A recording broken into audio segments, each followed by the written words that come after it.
So the step one experience, according to the authors, and this is the profound truth about the recovery journey, is that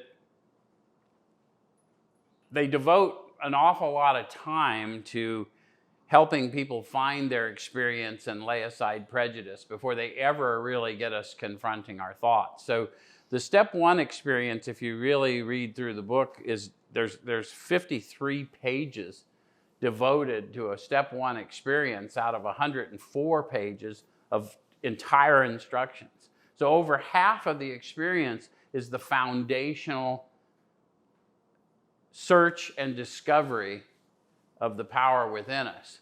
And then the rest of the process is simply just awakening to that power, awakening in that power.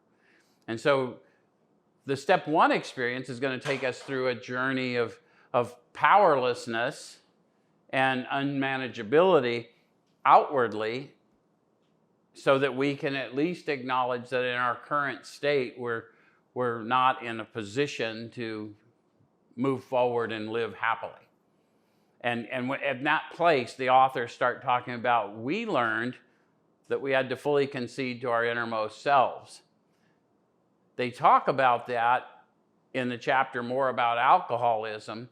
And I think because the brevity, they did that whole book of instruction, they maybe left people wanting because they expected people to study that experience as they grew in the Spirit. But if you just read it as a one and done, they think it's all about drinking. But they've already told us clearly it's about thinking. They told us the main problem centers in the mind. They've told us all these things about what's going on in our being. And so we really need to consider that I don't have the power to control my emotional nature, because I don't have the power to control my thought processes. I'm not capable of logical thought. I'm not capable of rational thought. I'm not capable of honesty when I first come to recovery, because quite frankly, my entire life is a demonstration I'm not capable of honesty. But if we want to call admitting that I'm beat honesty, okay, but I really never admitted that I was beat. What I admitted is I was willing to try something else because I'm miserable.